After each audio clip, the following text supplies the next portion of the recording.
Mapagpalang hapon ng linggo sa bawat isa sa atin. So, nasa ikalawang yugto tayo ng ating serye. We call it See You on Sunday.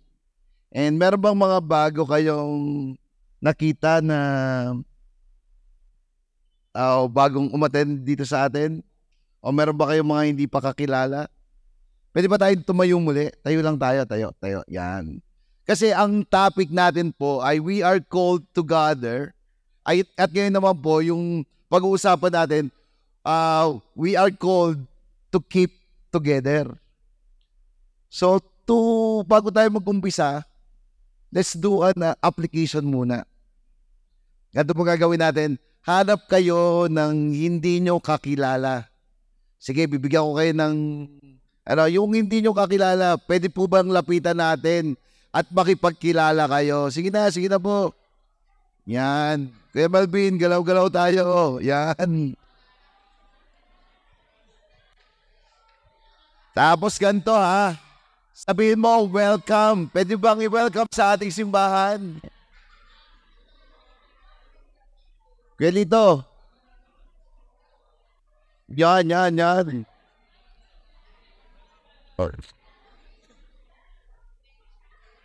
Yon. So, ganito naman.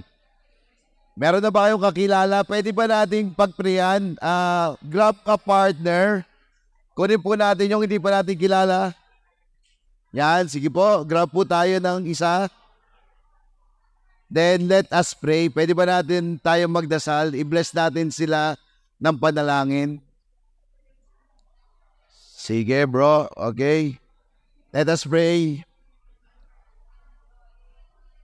Okay, we will give you 1 minute to pray to one another.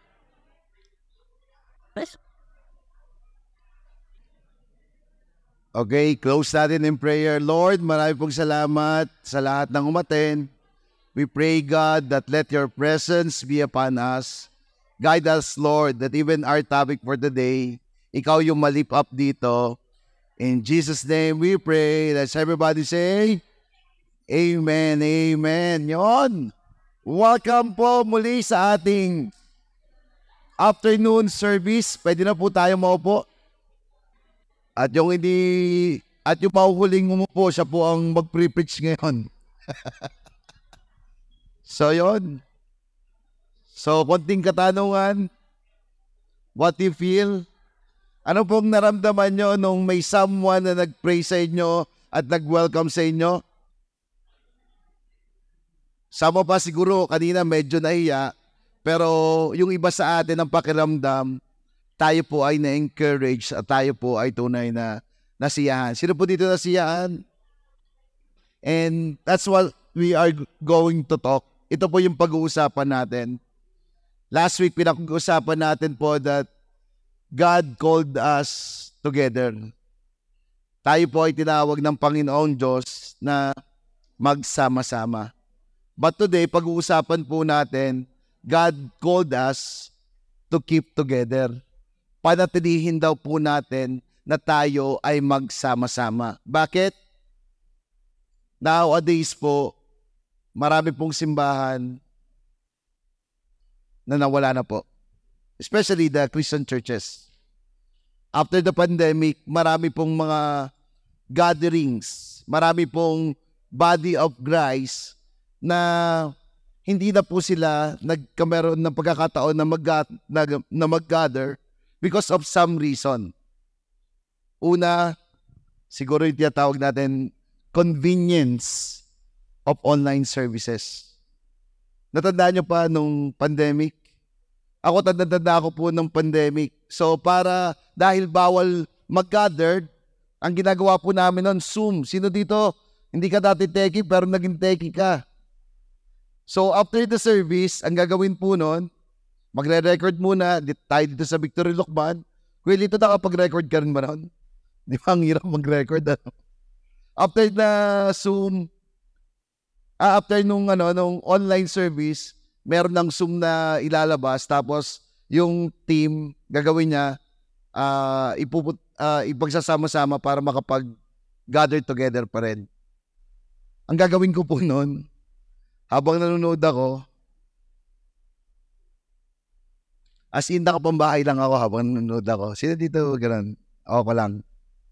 Tapos, iba talaga yung pagkagising mo. Di ba, syempre, mas mahirap yung ganito eh. Gigising ka, biyabiyahe ka, magme-makeup ka, tama ba? Mag-ayos ka ng buhok mo. Ay kung may mga anak ka pa, kasakasama mo pa rin yung mga anak mo. Sino dito, ikaw yung laging cause of late para kaya kayo nalilate? Ikaw yung cause ng late. Wala. Yung pag-gather mahirap po. Unlike pag online, ang dali lang po, ano. Kaya nga sabi ko, ginagawa ko nun, pagka magsusum na, doon pa lang po ako magsusuot ng polo. Tapos yung suot kong short, yung po yung suot ko nung kahapon pa, Sabado. Siguro iba sa atin nakarelate. Pero yung gather together, hindi ganun ka-comfort. Tama ba? Second, disconnection from the church community. Dahil sa tagal ng pandemya, dahil sa tagal na hindi naka-attend, pakiramdam niya, pag-attend niya, parang iba na yung mga tao.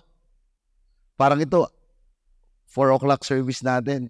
Kanina po yung 10 o'clock na service natin, feedback nung ibang volunteer natin, pastor, nakakatuwa yung 10 natin. Iba-iba na namang tao. Marami na tayong mga bago na umattend. Sabi ko, uy, good job yan. Pero maaari yung mga dati na dumating, baka feeling nila hindi na sila belong. Hindi na sila disconnected na sila. Or because of, siguro yung iba naman, not only disconnection sa church community, but also change in life circumstances. Because of the pandemic, because sa bago-bagong nangyayari circumstansya ng kanyang buhay,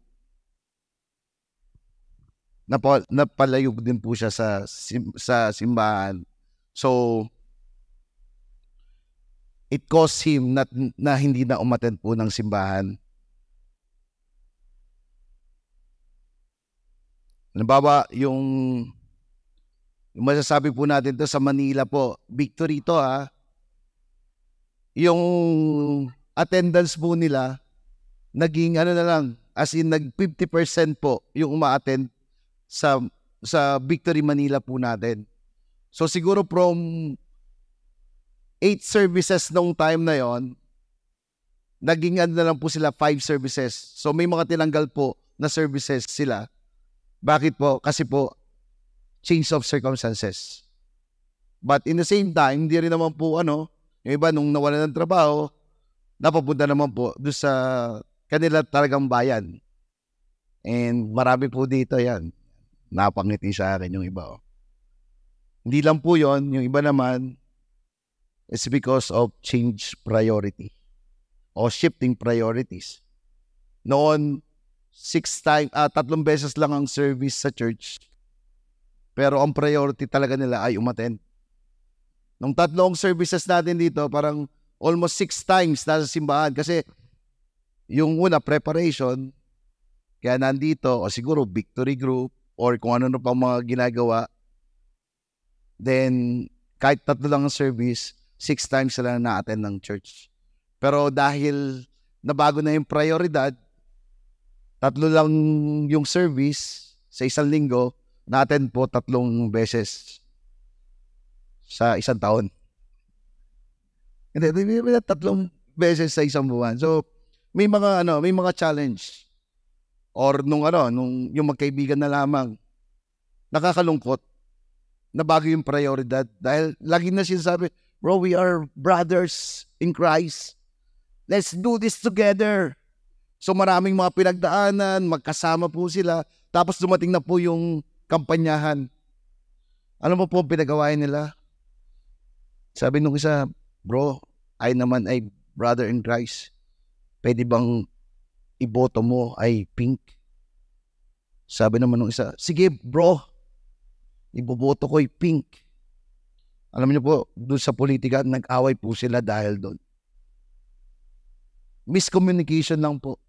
Ang prioridad yung kanilang politiko. Pero ang binoto naman niya, pink. Kasi nung nag-uusap sila, ba't po sila nag-away? Sabi niya, bro, matanong ko lang, binoto mo ba talaga ay pink? Oo, bro. Si Pink Lacson. Nakakatawa na. Parang ako nakakatawa. Sorry na, patawarin niyo na ako. Pwede naman tayo tumawa dito sa di ba? Pero when I see the social media, because of that, tapos ngayon nag-gather na, parang, hello, sino ba yan? Yung matagal natin pinagsamahan dahil lang sa election na yan, hindi ka kakilala niyan, pero ikaw kilala ko. Sabi ng isa, pastor, parang siya, at parang dumating na kasi dito parang galing ibang bansa, tapos dito na, they choose na not to attend the church because of simpleng mga ganun lamang. Sabi nung nami-ministeran ko, sabi niya, pastor, si ano nga, hindi naman siya pinagluto, si LBM ata yun. Hindi naman siya pinagluto, tapos iniwanan niya ako, pero nung time na kami, ganito yung fellowship natin. So, what do I mean? Sa simbahan po, may challenges. Ang Diyos po, tinawag ang simbahan to gather. Parang tayo dito, sino po dito masasabi mo na ikaw ay iglesia or ecclesia ng Diyos? Sabi po natin, the church isn't a building, it is a gathered of people doing life together. Ang simbahan po ay hindi po ito yung building na meron tayo o ito pong center na meron tayo, but it is a gathered people doing life together. It is assembly of God. Ang tunay pong simbahan ay yung mga tinawag po ng Panginoong Diyos. We are assembly of God, community. At tayo po yun. Tandaan nyo po yung topic natin last time, that yung sa Matthew, nung sinabi, and on this rock, I will build my church. Nung sinabi niya yung kay Peter. Pero hindi po literal, ang tinayaw niya doon ay iglesia ni Kristo. Sinasabihan niya po na si Pedro, ang kanyang iglesia, at ang bato na tatayuan ng iglesia ay ang Panginoong Jesucristo, which is siya yung cornerstone. Kaya niya po sinabi yon, that I will build my church sa iyo. It is the time na nagkameron po ng pagtatanong ni Jesus. Sabi niya, sino ako para sa inyo? At sabi ni Pedro, ikaw, Jesus, ang anak ng Diyos. There's a relationship and he knows already who is Jesus. Parang tayo. Sino dito inaccept mo na si Christ bilang iyong Panginoon tagapagligtas? And when you accept Christ as Lord and Savior, ikaw po ay iglesia. The church is not a building, but the called out people of God.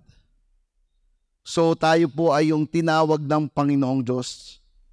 And when we read ito pong Hebrew, makikita po natin na pag binasa po natin itong buong Hebrong to, 14 na beses na ipinopoint out dito, let us, and let us. It means, merong ine-emphasize o ine-emphasis. Mahalin na lang doon kung anong tamang grammar. May ine-emphasis na magsama-sama tayo together. Sama-samang nananampalataya, sama-samang kumikilos, sama-samang nagmimisyon. And today, let's read the Word of God. Can we all stand up? In the book of Hebrew, chapter 10 to 20, chapter 10, verse 19 to 25. Kaya mga kapatid, malaya na tayong nakakapasok sa pinakamadal na lugar dahil sa dugo ni Jesus.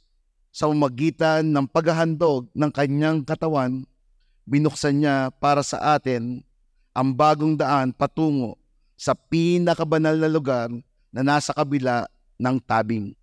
At ang daang ito ang nagdadala sa ating sa buhay na walang hanggan. At dahil meron tayong dakilang punong pari na namamahala sa pamilya ng Diyos, at dahil meron tayong dakilang punong pari na namamahala sa pamilya ng Diyos, lumapit tayo sa Kanya ng may tapat na puso, matatag na pananampalataya dahil nilinis na ng dugo ni Jesus ang mga puso natin mula sa maruming pag-iisip at nahugasan na ang mga katawan natin ng malinis na tubig. Magpakatatag tayo sa pag-asa natin na huwag tayong mag-alinlangan dahil tapat ang Diyos na nangako sa atin. At sikapin natin mahikayat ang isa't isa sa pagmamahalan at sa paggawa ng kabutihan. Huwag nating pabayaan ang mga pagtitipon natin gaya ng nakaugilaan ng ilan. Sa halip, palaksin natin ang loob ng bawat isa, lalo ngayon nalalapit na ang huling araw. Tayo po'y manalangin. Lord, thank you. We pray, God, that we will fight the unity that we have, Lord. Yes, Lord, marami po kaming differences. Maaari, Lord, there's also attack of the enemy para ang simbahan ay magkahiwa-hiwalay, magkawatak-watak. But Lord, we will continually profess yung hope na meron kami, na tinawag mo kami, Panginoong Diyos. Dito kami naniniwala na tinawag mo ang iyong simbahan na magsama-sama. Lord, we will continually fighting the good fight of faith that we had, Lord. Na yes, meron po kaming mga karanasan, meron kaming mga circumstances, but katulad po na nangyari dito po sa New Testament, in the Hebrew, Lord, they choose to gather together. Bless each one of us. In Jesus' name we pray. Amen. Sige po, pwede na po tayo maupo. So, ang background po nito, kaya po sinulat ang Hebrew. Marami pong mga Hebreo noon na mananampalataya ng Panginoong Jesus, pero gusto po nilang bumalik sa Judaismo. So, we know the Judaism na ito po ay some part of ni Moses. Then marami pong mga Hudyo nung time na yon na pinili po na maging mananampalataya ni Jesus.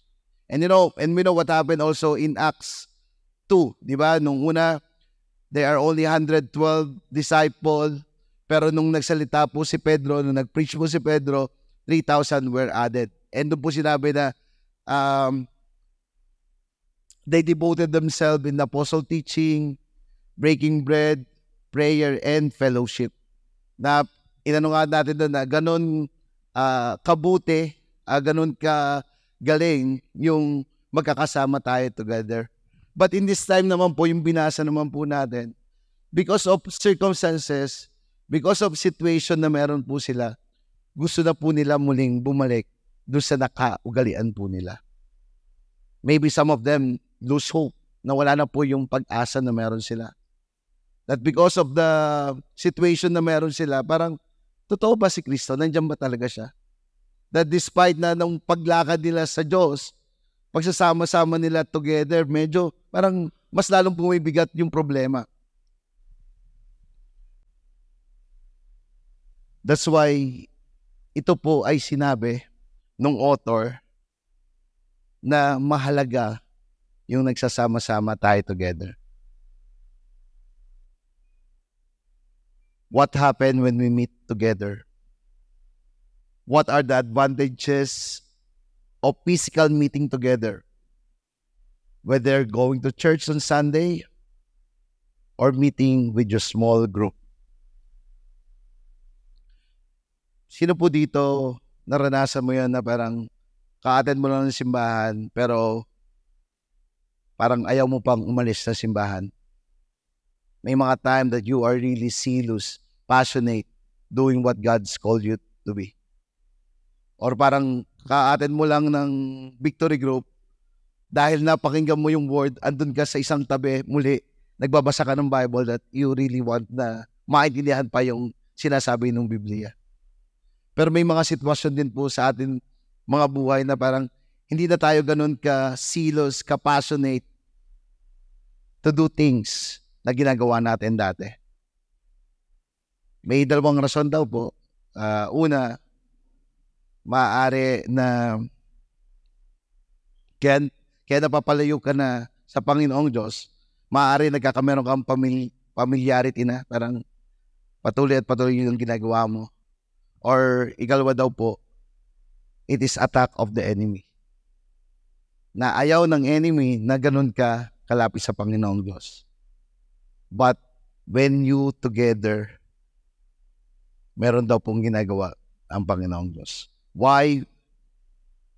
We need to meet together. First, we draw near to God in faith.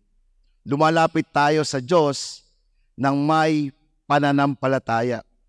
Hebrews 10:22 says, let us draw near to God with sincere heart in full assurance of faith. During the Old Testament, the high priest was able to enter the most holy place in the tent of meeting by the blood of the animals. Noong unang panahon po, tayo po kasi dito sa simbahan natin, ang saya, no?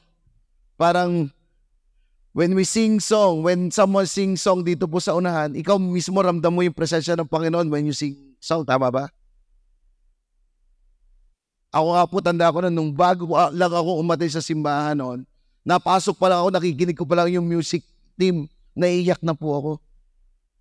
And truly, the presence of God, I feel the presence of God. Misa po yung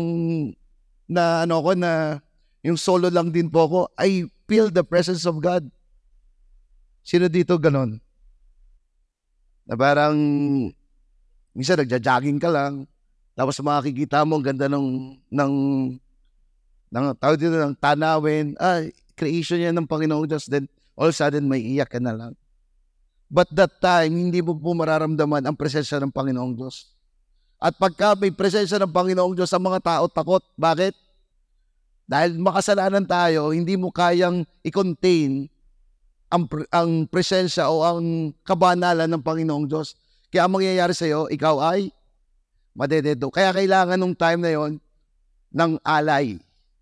Bago ka pumunta doon sa Holy of Holies, kailangan ng isang pare na magdadala doon at pagdadala nung pari doon ng alay mo, doon ka palang mawawalan ng kasalanan. At doon ka palang makakapasok doon sa isang part ng Holy of Holies. What Jesus Christ did,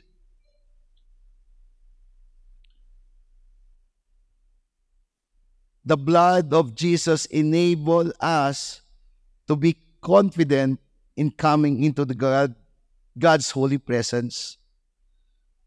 Dahil sa ginawa ng Panginoong Jesucristo, nandun yung confident natin na lumapit sa Kanya. Dahil nung namatay po siya sa cross, yung curtain po ay napunit. Meron ba tayo dyan curtain? Yan. Kung titingnan niyo po yung templo noon, merong mga, bago ka pumasok, may mga hati-hati, yan, parang ganyan. Kung medyo may kasalanan ka, kung makasalanan ka, sa labas ka lang, bawal kang pumasok dyan. Pero pagka medyo mabait-bait ka ng konti, pwede ka doon. Pero makakapasok lang doon sa lugar na yon, sa Holy of Holies, yung talagang walang kasalanan at mga pari lamang. Kaya po yung mga pari noon, meron silang tali dito sa paa. Tapos may kalembang. Halimbawa, i-offer na nila yung siguro medyo maliit ang kasalanan mo, manok lang, dala nung yun, kling kling kling kling kling kling kling kling kling kling kling. Tapos i-offer niya doon. Gigilitan. So yung nag-offer,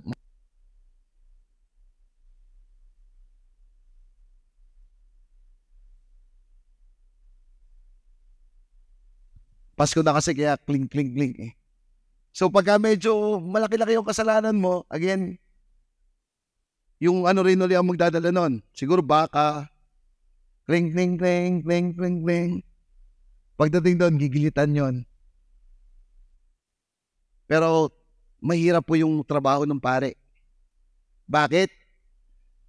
Kung meron po siyang nagawang kasalanan, o siguro habang dinadala, pling, pling, pling, natalisod. Uy!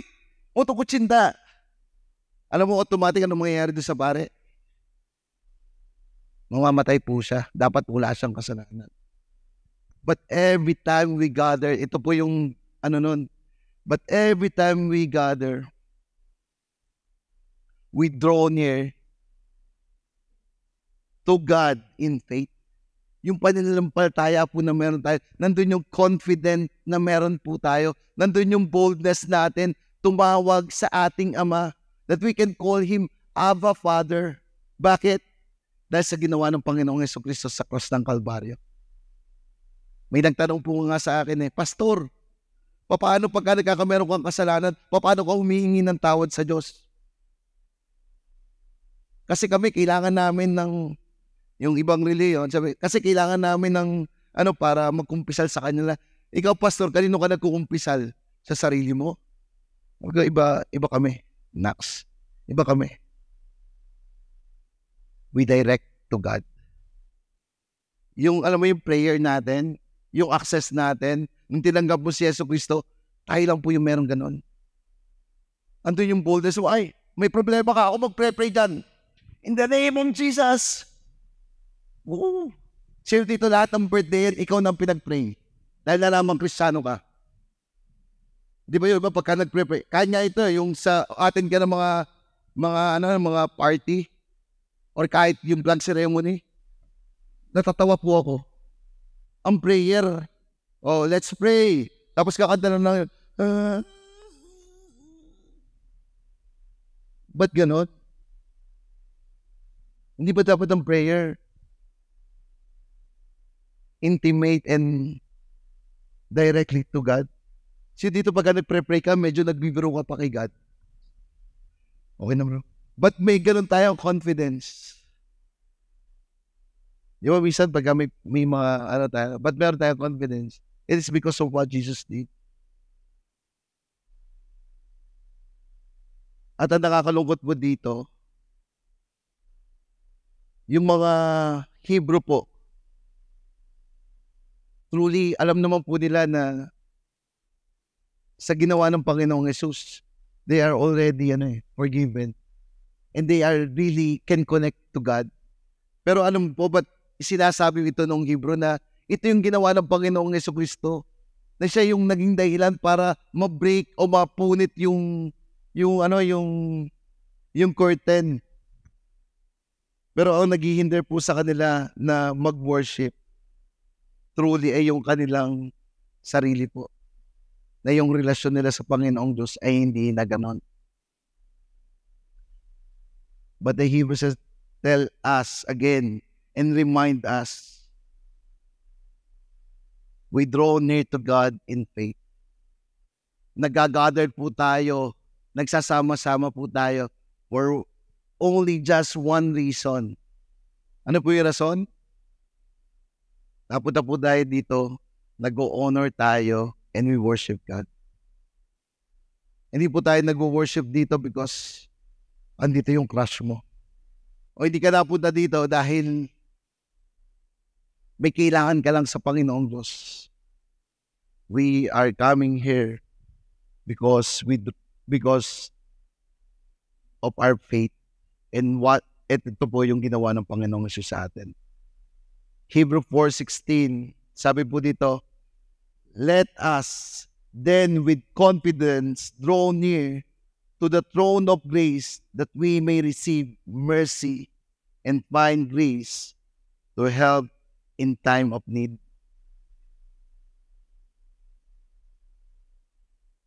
Sa ano po natin is a privilege. Saan lang po yung may pribilehiyo na in-access sa ating Panginoong Diyos.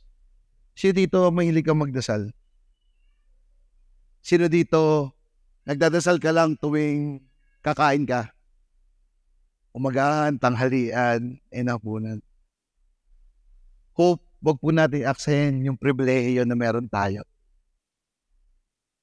Sabi ko nga po, if you're a Christian, we have access. Kanino po?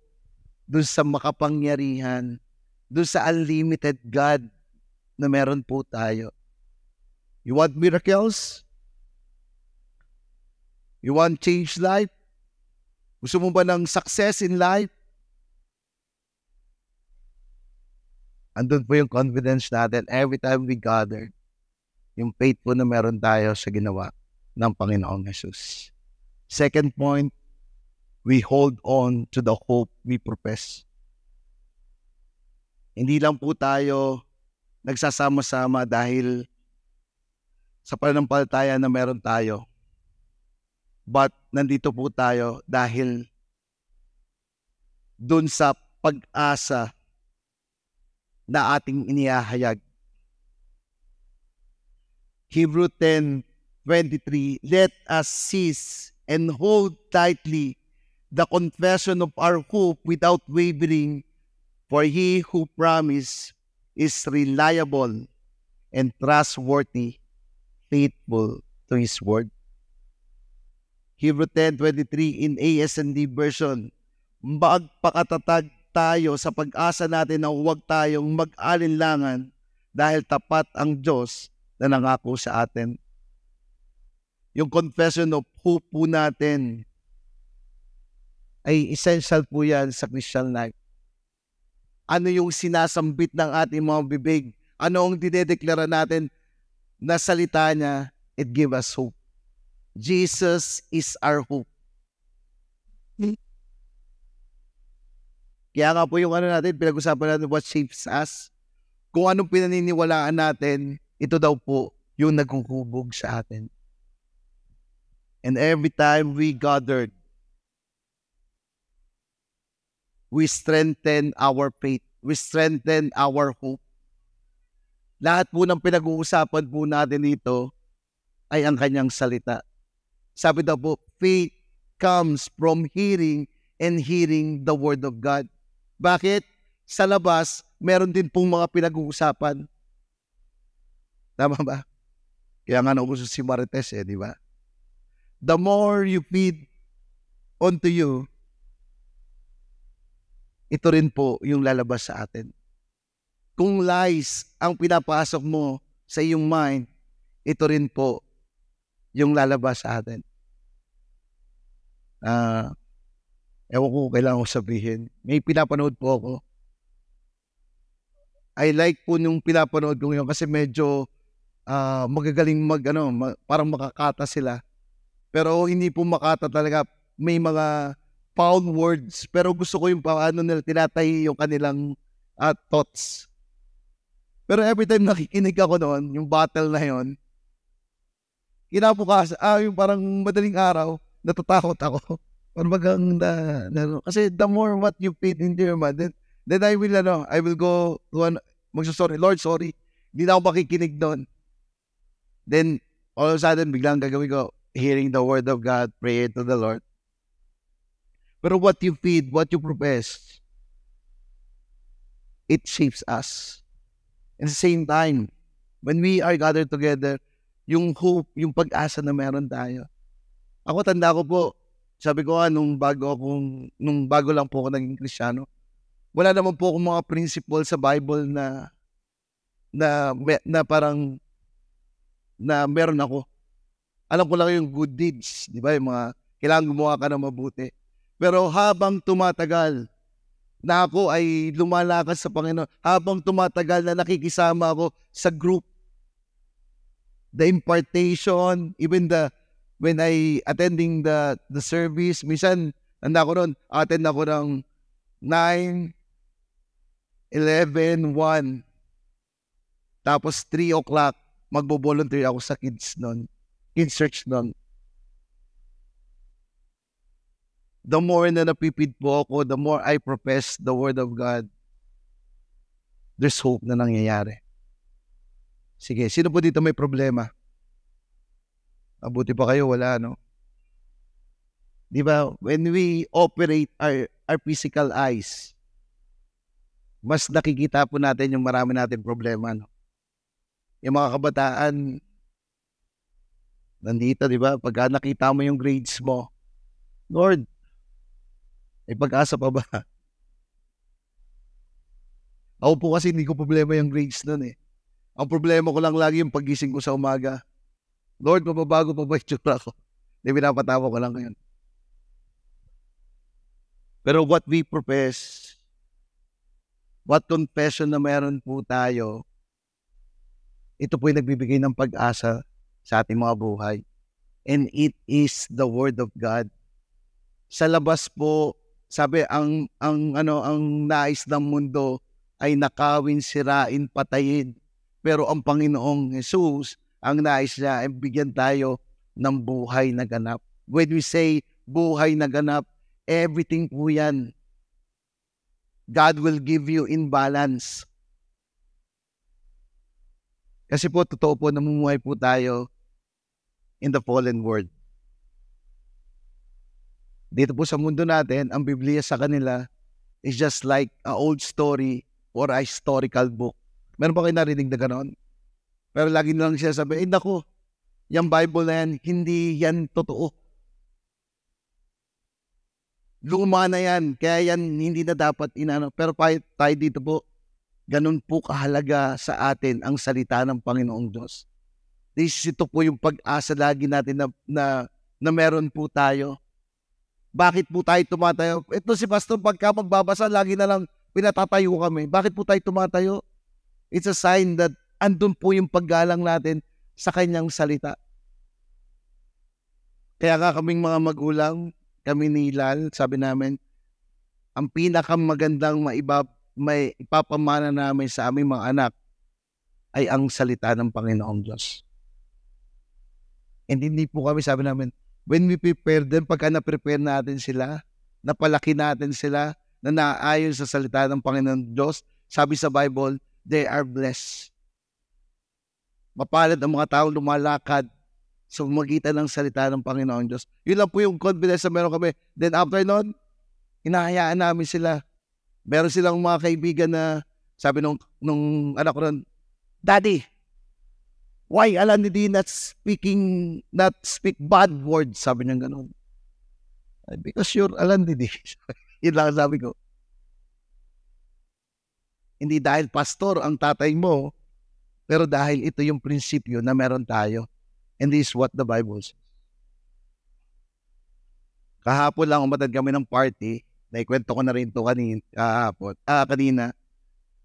Sabi nung sino dito gusto mo ng prize? Taas po agad yung anak ko, si Jibo, yung 7 years old. Pagkataas siya ng kamay. Sabi doon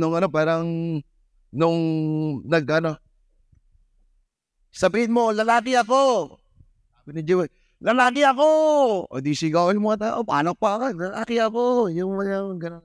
O sige, kung lalaki ka, anong gusto mo? Palda o short? Sabi ni Jiboy, short! Di sigaw naman, tawa na naman.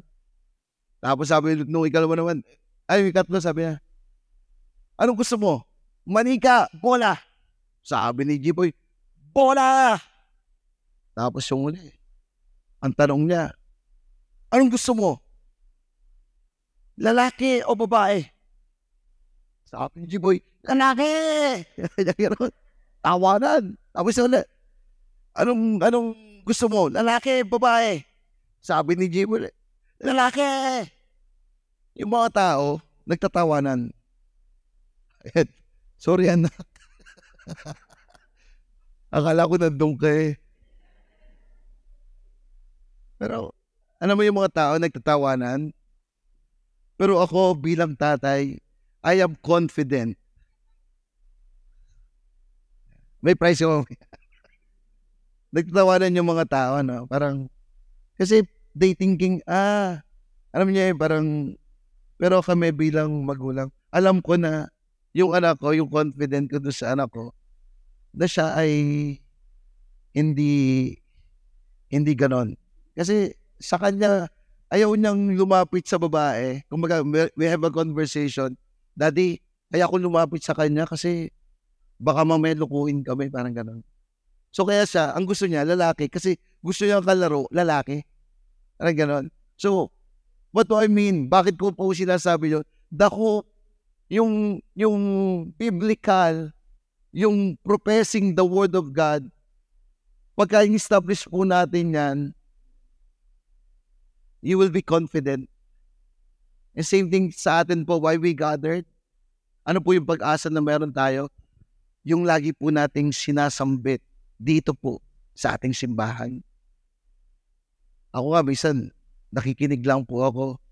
Yung kanina, si Janelle, si Chris May, tumatayo. Wala pong pastor-pastor, pero pagka narinig mo po ang salita ng Diyos, it truly cuts your heart. Napapa-English ako. And hindi lang po tunay na tumitimo, kasi salita po ng Diyos yan eh. At ito po yung pag-asa na meron tayo. Some illustration before I end itong point number 2.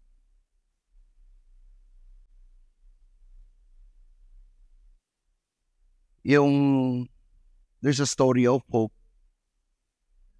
Meron kaming kakilala, then matagal po kaming hindi nagkita. Bago mag-pandemic, bago pa lang po silang umaten sa church sa Lucena. Then, tanda ko po noon, kaya po siya dapatin ng simbahan, kasi di ba mall po yun. Every 3 o'clock, lalabas ako doon after ng service. Tapos may mga kakilala ko na dumaan, oy, ganun. So parang may problema siya. I just only pray for him, bro. Kaya lang kita. Tapos pagka-pray ko po sa kanya, sabi ko, attend ka dito. Uy, hindi, may lakad ako. Parang ganun, hindi siya attend. Parang sabi niya, nagpunala siya sa mall. Pero honestly, nung time na yun po, ang dami po nilang problema. Unang-una yung business nila, talagang down po talaga. Hindi lang yung business nila, pati yung relationship nilang mag-asawa, they are going to separate na po. Pero the word of God, when you pray that person, been together, Lord, thank you that it's you, Lord, who will bless them. It's you, Lord, na mag-aayos ng pamilya nila. In Jesus' name, amen. Sabi ko, akala ko sayang yung prayer ko sa kanya. Pero alam niyo po ba, the following weeks, 11 o'clock ng maga, kita ko, dumadating siya. Kasama na po niya yung asawa niya. After the service, they have received Christ as their Lord and Savior of their life. And everything follows. Sabi niya nung kahapon, siguro 3 years kami, 4 years, 3 years, tapos nakagano'n. 4 years hindi kami nagkita. Then the testimony I heard from him, sabi niya, bro, tanda-tanda ako noon when we attend the church. Tapos, ang sabi ko lang sa Panginoon, Lord, I will follow you.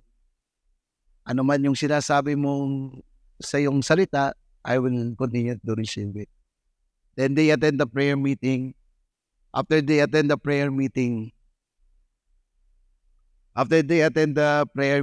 sabi parang si Ate Joan daw po yung nag-aaral. Parang tandaan mo itong buwan na ito, buwan ng Nobyembre, and the breakthrough will come. The breakthrough will come. Parang ang topic daw yun about kay Jabez. The breakthrough will come. Remind this day. Sabi lang nila, sila mag-asawa, Lord, we will commit to you, and we will remember this month, November. It is for your... Sabi nila nung after nun, bro, alam mo, when the time we profess the word na there's a breakthrough in us, yung relationship namin mag-asawa, mas naging intact kami. Sabi ganun. Bro, ngayon, yung inatinan yung birthday party, merong 1-year-old na. Nagkameron ulit kami ng isang supling. 14 years yung gap nung kanilang anak.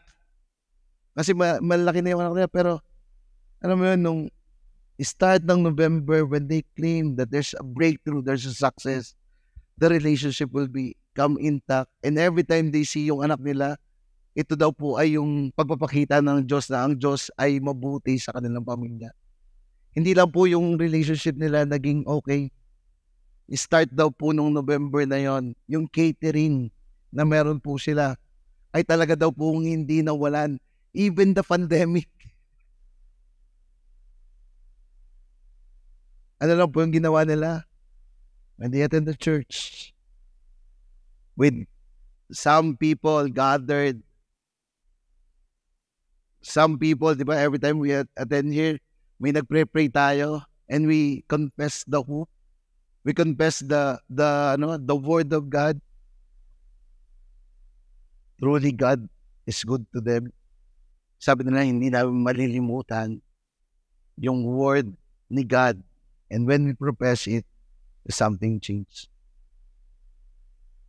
Pwede ba natin palakpakan ng Panginoong Diyos doon? Last, not only we hold on to the hope we profess, not only we draw near to God in faith, but last, we encourage one another to love and good works. Kaya daw po tayo nagtitipon-tipon ay para po ma-encourage ang bawat isa na magmahal at gumawa ng mabuti. Hebrews 10:24, and let us consider how to stir up one another to love and good works, not neglecting to meet together, as is the habit of some, but encouraging one another, and all the more as you see day drawing near. Sabi ko dito, let us. Ibig pong sabihin, sama-sama. At every time daw po na nagsasama-sama tayo, let us stir up the love, let us stir up the good works, let us stir up to encourage one another. Sino po dito nung dati, umatan ka lang kasi gusto mo lang mapid ka? Meron, di ba? Lord, atin ako kasi gusto ko makarinig sa'yo at in the same time, mabless ako. Pero now, nandito ka because ikaw mismo ay ginagamit ng Panginoong Diyos para mambless ng iba. The author stressed physical meeting together in church so that we can encourage each other to persevere until the day when Jesus returned. Bakit daw kailangan mag-physically meet? To encourage one another. Tanda ko po noon, atin lang po ako ng church, down na ako. Tapos gagawin lang sa akin ni Pastor Ed pagka nakita niya ako. Joseph, parito ka dali.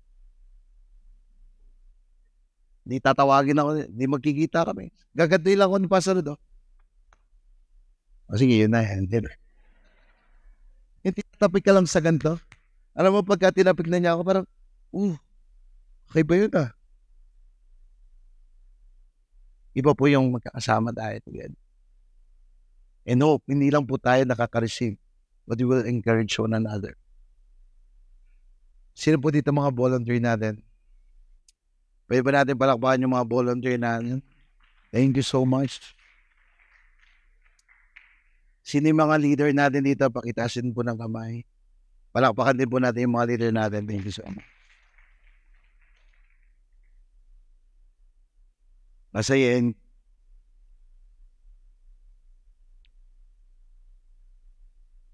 We gather to give something to God.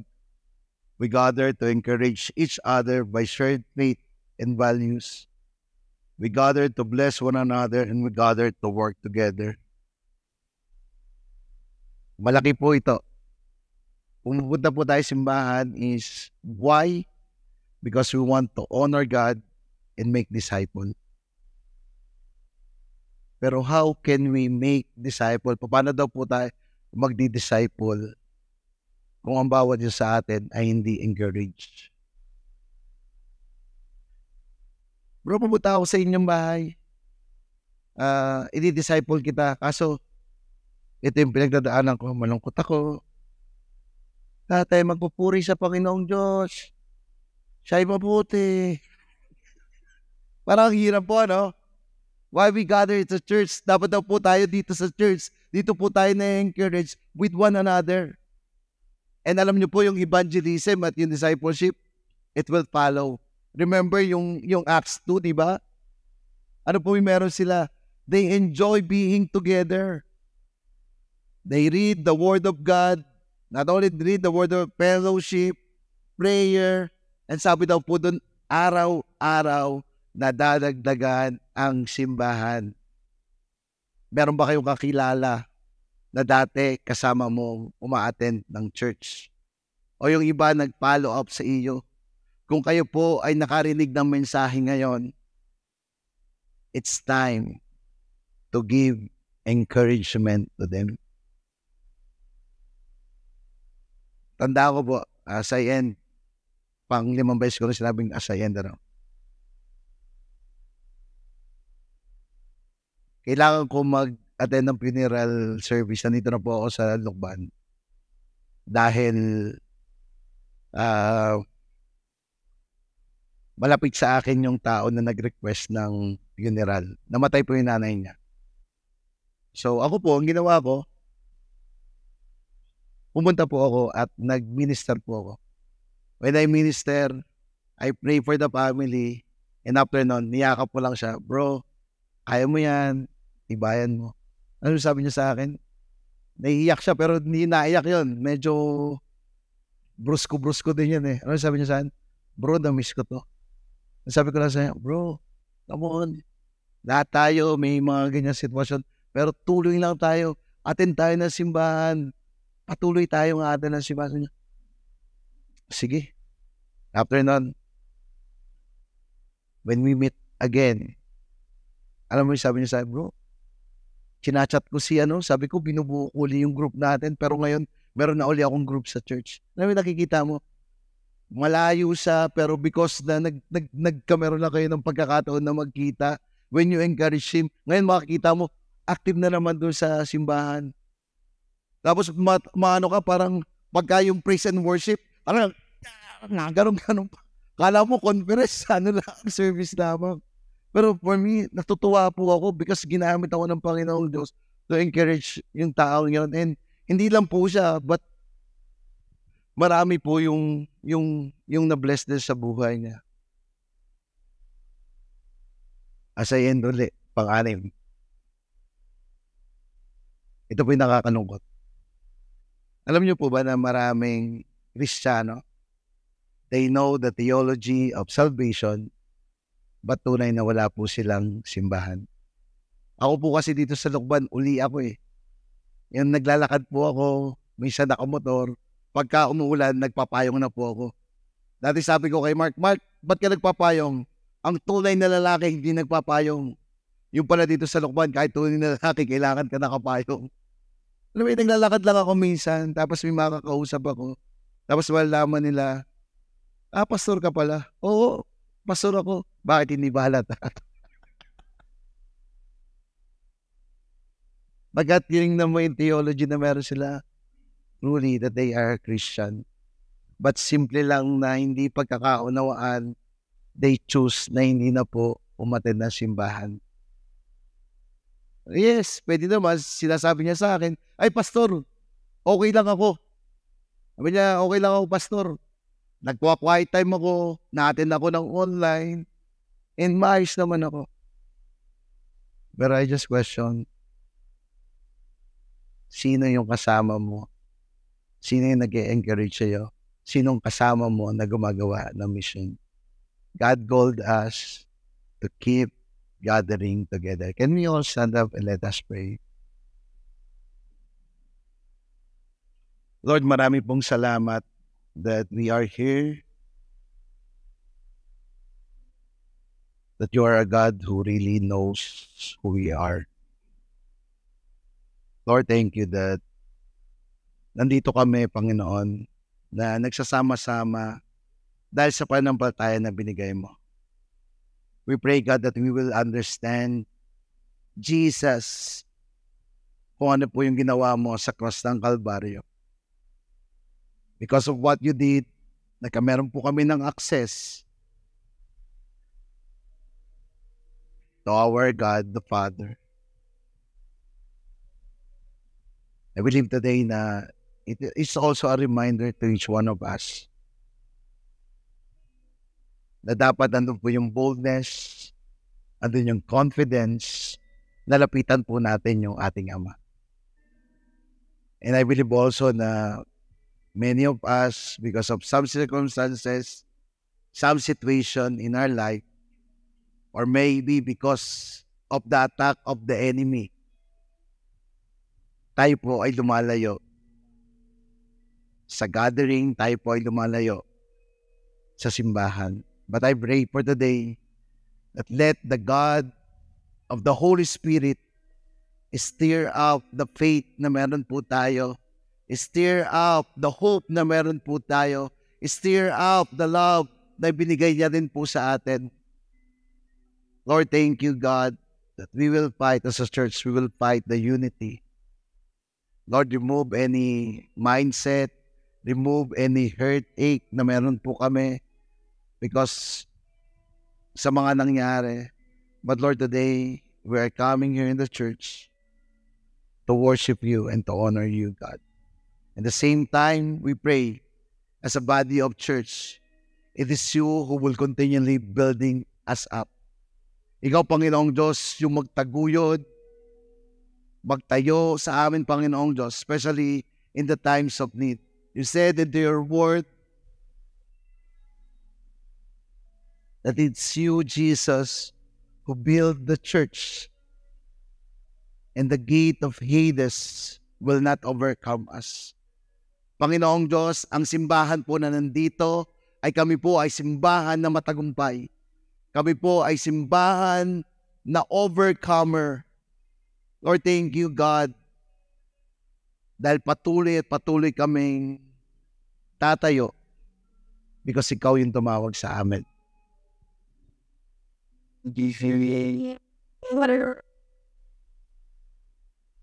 Thessalonians 1:3 says that we remember before our God and Father your work produced by faith, your labor prompted by love, and your endurance inspired by hope in our Lord Jesus Christ.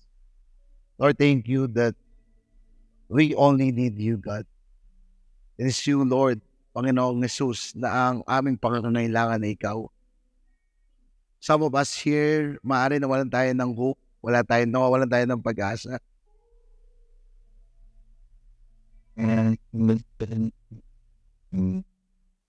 But naniniwala po ako na ang pag-asa na hinahanap natin ay atin po matatagpuan kay Kristo.